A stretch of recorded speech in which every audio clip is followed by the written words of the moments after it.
You are listening to the Postcast presented by the Locked On Senators podcast, a Belleville Senators playoff edition of the Postcast. I'm Brandon Pillar, joined by Brennan, or as you may know him on Twitter and Instagram, at Everyday Sens. And Brennan, we would have liked to have a different birthday present for Aaron Dell. He gets the gift he probably wanted with that 4-3 overtime victory win.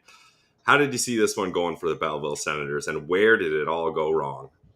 Well, I saw it going great. It was probably whenever they scored that first goal, though, you had a feeling because Gustafsson was on his game. I think he made 19 or 20 saves before he let one in, and in the third, just shades of Ottawa. Like they have the lead, they take their foot off the pedal.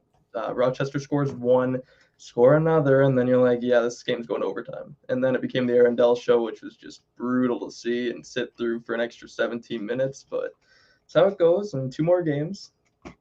Yeah, and we were discussing before we got on that that's the struggle of a best of 3 series. Is I usually don't think game 1 in a best of 7 series has that much weight, but in a best of 3 series, there's just so much value on winning that first game, especially if you're Rochester, because you got to go on the road once, if not twice, after this. So getting that win at home was massive for them, but this was a tough one for Belleville to drop because they were dominating Aaron Dell early on, and there were some nice goals. Like Reinhardt opens the scoring with a great shot, great feed from Igor Sokolov there. And well, actually, I guess we should rewind it a little bit because this game started off with a massive physical play, and you actually had a great clip on Twitter, and that was the only way you could watch it because they didn't show the replay of Logan Shaw absolutely destroying that American player. But we hope he's okay because that looked rough when he was trying to get off the ice. He looked a little wobbly, so definitely a tough play there.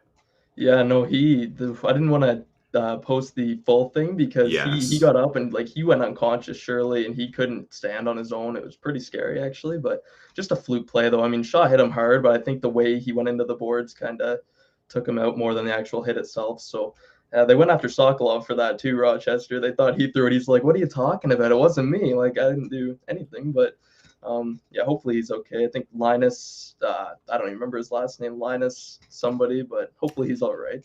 I think it Westbaum or was something. Linus Weisbach. Weisbach. Yeah, you're right. And yeah, the Rochester Americans broadcasters just slandering Igor, like saying, "Oh, this Russian kid, he's the guy that laid the hit. The Americans aren't going to like that." Well, they would have probably benefited from seeing a replay because they would have known that it was Logan Shaw. And yeah, I didn't think it was a particularly dirty hit, right? Like it was a hit near the puck, open ice, and it was just the way he fell and his full momentum went right into the boards. Yeah, well, it was like one of those ones where it was 2 or 3 feet out from the board. So when he went down, he like kind of caught air and then hit it harder. Yeah. Those are always dangerous, but nothing malicious. I mean, it was a clean play. There's no one to really blame for it. So Exactly. There was no penalty on the play, no. so that kind of goes to show that it was a clean play. And it's not like the Americans, like right after the next face-off, like sought revenge, right, and tried No. to fight anyone. So I think at least that was one good thing, is it didn't start off with a dirty play like maybe the Toronto Maple Kyle Leafs Clifford. would, but that's that's a story for another time, that's for sure. So Belleville goes up 1-0 with that nice play and a great shot by Cole Reinhardt, and then it was a guy who you don't really expect to score a lot of goals, but when you have that much time and space, Brennan, even Dylan Hetherington, a more defensive defenseman, is going to put that one away, eh? Oh yeah, he had 2 goals all season, and that was a snipe though. He beat Dell clean on that one. That was a good feed by Shaw too, finding him. I don't know what Rochester's doing, gave him a good 10-foot radius to Yeah. walk in and shoot it. So yeah, I mean, nice lead early, but didn't last too long. Yeah, and that was to make it 2-0. And we talked about it on the podcast today. Actually, Ross mentioned it. Rook Chartier getting in the mix here, and he's a guy that brings a nice support to some of these younger prospects in Belleville. And he had one hell of a goal in front of the net, and he played it perfectly because he stops it, corrals it, and then stretches right around Aaron Dell to get that goal. What'd you see on that play? Yeah, that was shades of Bobby Orr is what I saw. That was a super nice play. He was good though. He was good all season. He was out for 6 weeks with I think it was a hand injury or some sort of injury, but he was a big boost to their lineup. they got a few more guys waiting now too, so it could be a little bit of a different lineup next game that you see. Lodin was severely missed, I think. I Yes. think this game would have been over in overtime if he was in. But you know, Chartier was good though. He was one of my standouts for sure. Yeah, I thought he had a great game, and it was nice to get him back in the lineup. And you're getting some love from Shady here, if I'm pronouncing that right. And yes, Everyday Sens does have the clips, and give him a follow right now on Twitter and Instagram if you're not already, because especially Belleville, not everyone has the AHL playoff package, myself included. I didn't realize that you had to double up on the subscription there. So he's doing the Lord's work, clipping Belleville Sens games for us here. So thank you very much Yeah, for I that, Brennan. appreciate that. And Nice. so we all thought it was looking good here. 3-0 Belleville lead. And the Americans, like, they had a really good second period. It might not have seemed that way from the score, but they outshot Belleville 14-8. And Belleville wasn't getting a lot of or opportunities. When they did get opportunities, they were able to cash on them early in the game. But that first goal by Rusek, I kind of forget the play. It was on like more of a breakout play, right? The first American goal. Yeah, that was the one where he kind of got in a breakaway, didn't he? I think Shaw might have been a step behind the play, and JBD kind of went a little aggressive into the corner, so it left Yep. the slot open. Not much Gustafsson could do there. I don't want to blame Gustafsson for the game at all. He made so many good saves. Like you can't take your foot off the pedal. So, but yeah, that wasn't on him. Yeah, I didn't think that first goal was his fault either. And he had a nice glove save on Paterka. It was a really quick chance for him. And what I thought Gustafsson did really well in this game is even when there was a big save to be made and there was a rebound, he didn't put the rebound in juicy areas. Or if he did, the defensemen were right there to clear it out of there. So I thought, at least from a rebound control, it wasn't that bad of a game for Gustafsson. But the second goal, I mean, it was kind of a bang play, so I'm not too upset with Gustafsson, but I didn't love his positioning, and he kind of reacts a little early on that one. That's the Jimmy Schultz goal that makes it 3-2, and you might want to get that one back. But I mean, you take a look at the assists, Casey Fitzgerald and Peyton Krebs, like those are two guys that had a cup of coffee in the NHL this year, and they made their impact known in this game. Yeah, that was the one. Those are the ones that get blamed on the goalie a lot of time in the NHL too. Ottawa took a lot of flack for that this year, Murray and Forsberg, but it's tough because like that's like the prime scoring area of the ice, right? Right in Yeah. the slot there's like one timer. That's the best chance you're going to get aside from a breakaway. So it's like he probably should have had it, but those do go on more than most opportunities would. So it's tough. Again, you can't really give up that shot. That's something Ottawa suffered all season too, the slot shots. So 50-50 on Gustafsson there on that one.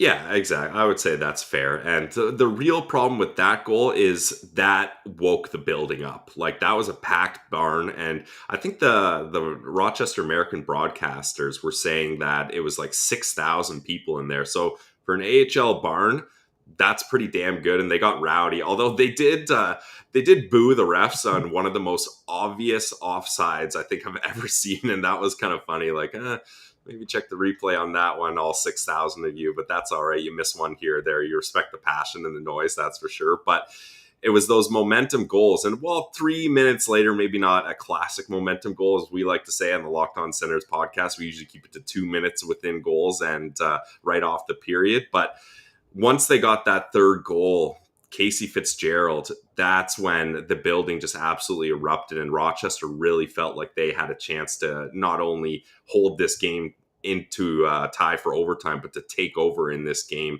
And that's just another play where it's Peyton Krebs having really great hockey IQ and finding Casey Fitzgerald there for a good shot, eh? Yeah, no, that I'll blame Gustafsson more on that one than I did on the other two, just Okay. because it was kind of like it wasn't a great shooting angle. I mean, he made a nice move around the defenseman, but he wasn't super close. Probably one he could have had. I didn't look at it super closely either, so maybe I'm wrong. But I mean, at that point, it just felt like they were going to tie it. They had all the Yeah. momentum. Again, I was saying to you before when we were talking that I don't like how Game 1 is in Rochester because they said it was for travel.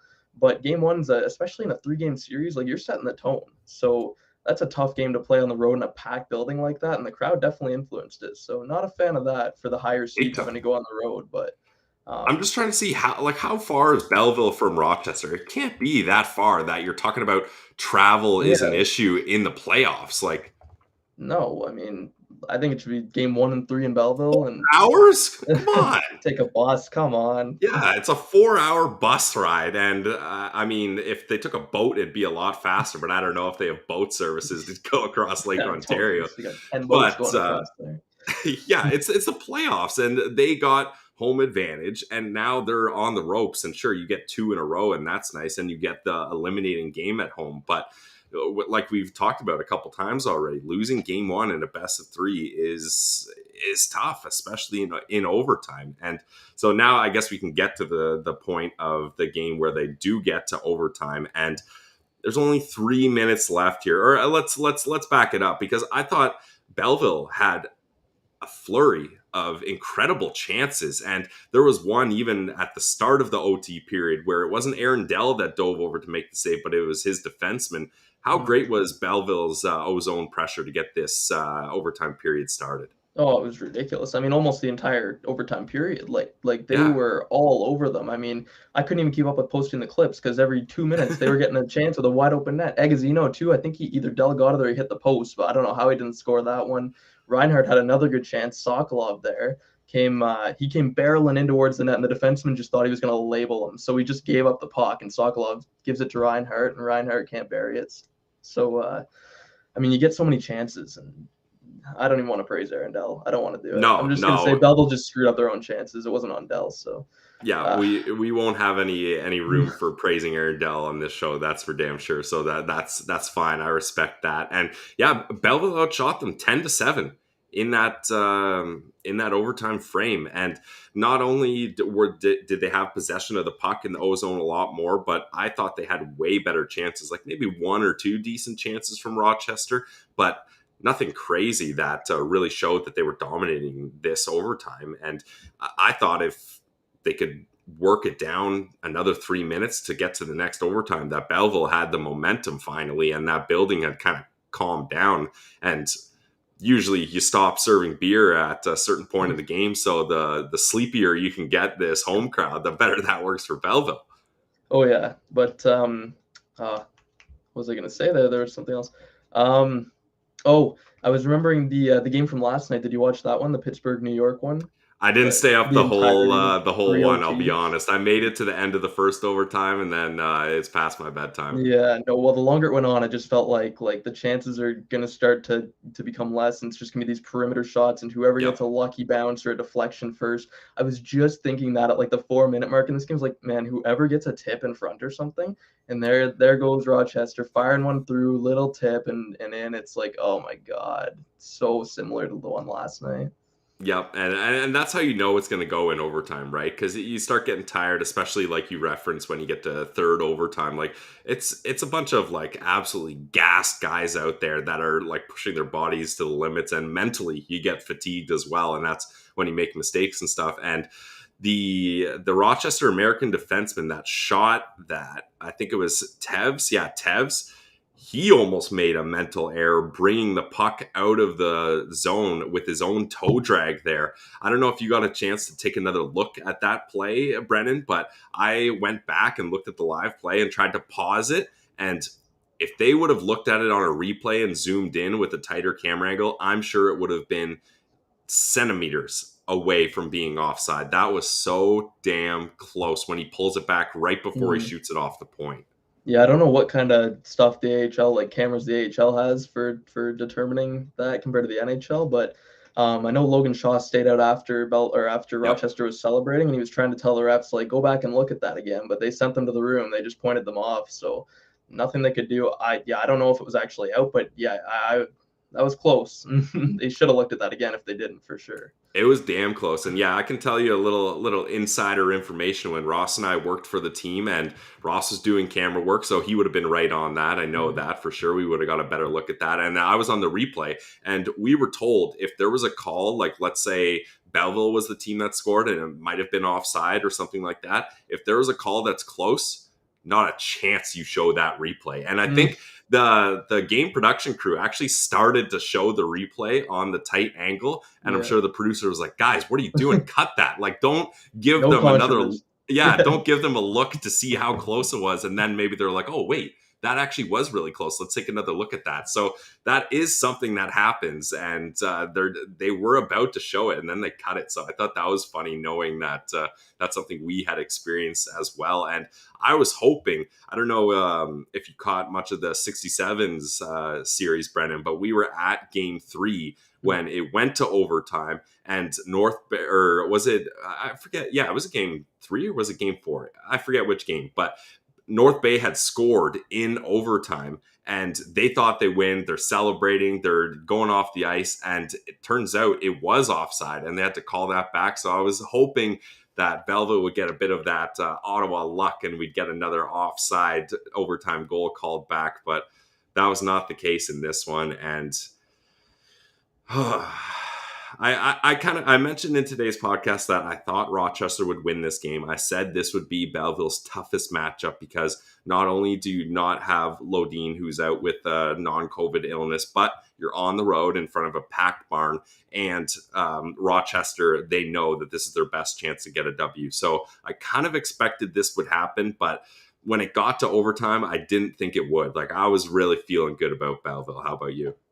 Yeah, so was I. I mean, they didn't have momentum at the end of the third, but you get that break to reset. Exactly. And Yep. even though, like, I would kind of have been expecting a loss too, just because it's a hard situation, which it shouldn't be because you were the higher seed. But anyways, past that, Yep. um, like, I don't know, as much as you were thinking they would lose, like, not by going up 3-0 and then choking. That's the tough part. Is like it's a big thing to happen, because now, like, Rochester's confident. They're feeling it now going into the next 2 games. They know they can take you. Like, that's a huge lead to choke. So we're gonna have to see here, but. Yeah, and looking forward to next game. Sugar Ray Amory, he's always in the postcast. We appreciate the engagement, that's for sure. He asked a great question. What lineup changes would you boys make for game 2? Greg in, who's out? So I'll turn it over to you, Brennan. What do you have to say to Sugar Ray Amory's question here? Yeah, it's tough just looking at their lineup tonight. Like I do want Greg to play. I know there's some like, oh, maybe Boucher or Latimer shouldn't play. I do want Greg to play at the very least, because he was good in Belleville when he played, and he's ready to go. You know that. So who would I take out? That's tough because they do have a lot of regulars in. Like, you'd think he'd probably replace one of Wedman, Bishop, or Savarin, but at the same time, those are the 3 guys that are, like, Troy Mann references them as, or Troy Mann references them as the identity line. You got the right man there. Yeah, so I don't think they would take any of them out, because, I mean, like, he's talked about that line a lot. After tonight, I'd probably take Wedman out and replace him with Greg, just because if you look at it too, Wedman was a -3 tonight as well. He had kind of a tough one and wasn't overly productive, so I'd be okay with replacing him. I don't know if they will. Like, Troy Mann didn't seem too into the idea from what I've heard, so we'll see, but that's probably what I would do, yeah. Yeah, that's fair, and I agree with you. Like, I think Ridley Gregg is a guy that's ready to come in, and and he just came off a playoff series himself, so he's kind of still got the adrenaline going and the juices flowing. And like you referenced, he has played Belleville hockey before. Troy Mann knows him, the guys know him, and I do like Matthew Wedman, but I think in the playoffs, in a best of 3 series, if you have a -3 night and a 4-3 overtime loss, maybe take a seat and allow someone else to go in. I don't think we're going to see Boucher in. I think that's kind of unfair to ask him to go into a AHL playoff series when he's only got half a year of junior under his belt. And then Latimer, same thing. He's still a guy that needs a little more junior experience before hopping in. But it's great to have the guys in and around the team, practicing, black aces, all that kind of stuff I definitely support. I think, I would probably take Wedman out as well and put Greg in there. One interesting note, though, is how about no Zach Sinishin? Just as far as I know, that's just a healthy scratch, right? Yeah, I honestly didn't even notice that the entire night. That's a good note. Nobody mentioned that. Like, not even on the broadcast or anything. That's crazy. Former first-round pick, not that long ago. He had 19 goals in Providence before he comes over, but only 3 assists in, I think, 16 games with Belleville. I will say he did look better than his stats showed. Like, he's quick. He is physical. If he's just a healthy scratch, that's shocking to me. I don't think he has an injury, unless he got injured in his couple of games up in the NHL. But I mean, he only played like 6 minutes, so I don't think he got injured. He was playing Belleville after that, so he must just be out. Yeah, I don't know. Maybe he's not your ideal playoff performer. You want I guys who think like, Troy Mann is the kind of guy, and that's why I hesitate to think that Boucher or Latimer would come in, that he recognizes if it's working or not, and he has enough depth. Like, this is finally a Belleville team up front where they've got great depth, especially when you get reinforcements from the NHL like Casty, Kelly, guys like that, that if it's not clicking, like, he went cold, like only 3 assists in 16 games when he was mhm. lighting it up with the Bruins. It just wasn't clicking. So I think Troy Mann just had the sense to say, hey, maybe we'll get you in later, but it's not working for you right now. And that's tough if you're Zach Senyshyn, especially Ottawa guy. He probably really wants to Mhm. show that he can stick around at this franchise and hopefully scratch and claw his way to a roster spot at some point and get some more playing time with the Senators than just the 2 games he did get. Well, that's he's one of those weird ones too that's going to be an unrestricted free agent this year, eh? So that's Yep. not a good look for him earning a new contract. But I mean, I like him. Maybe he's just not your ideal gritty playoff guy in game one where you're trying to set the tone or whatever. But I don't know. I expect some changes next game, whether it's Greg in, Senyshyn in, just because Hopefully choking. Lodine's ready. That's the one Yes, I'm oh yeah, really Lodine. circling. Yeah, he should be good to go, I would think. But yeah, they didn't even bring him on the bus or anything here because didn't want to risk anybody else getting sick. So Well, it's it's just such extensive travel, Brennan. You yeah, can't you can't yeah, bring a guy yeah. 4 hours away. It would just be No, crazy, no, crazy travel gas that bill these piles players up. can't deal with. Apparently, um, well, yeah, that I would say that pretty much wraps it up. It's a 4-3 overtime win for the Rochester Americans. Aaron Dell, big booze. But before we go, I gotta say, Sens fans are absolutely hilarious. Like, imagine being the Rochester Americans social media guy, like, oh, Aaron Dell's birthday. Happy birthday, Aaron Dell. This will be a fun little tweet. And it's just like a million like FUs. This Yeah. guy sucks. It's just like, holy I crap. didn't know if there was a line there that we were gonna draw on his birthday to like be hating. No, nobody cared about that. It was There just was no line. Yeah. no, turn that right into hate. So he got the last laugh. So all power to him. I mean, whatever. We'll see Yeah. Friday. Like, Exactly. That's he can have this one. He might need a couple AHL accolades to get his next contract. Speaking of contracts, so we'll let him have this one game. And Belleville, if you guys are in the Bay of Quinte area, in the Belleville area, get out there. Don't let Rochester one up our fans here and say, hey, we got a loud barn. And Belleville, I know that city. They love their hockey there. They were sad when the Bulls left. They were stoked when the Senators came back. So playoff hockey's there. First time in franchise history. Make the most of it. Get out to those games. So that's definitely something we want to see. So the Belleville Senators unfortunately drop game one of the play-in series against the Rochester Americans 4-3 in overtime. They were so close, squandering a 3-0 lead. This has been the Postcast presented by the Locked On Senators podcast, the Belleville Playoff Edition. I'm Brandon Pillar. Thanks so much to Brennan at Everyday Sens for joining, and we will see you Friday, Rochester. And like I said, Belleville fans, if you're out there, get to the game and be loud. Thanks for joining tonight and enjoy the rest of your night.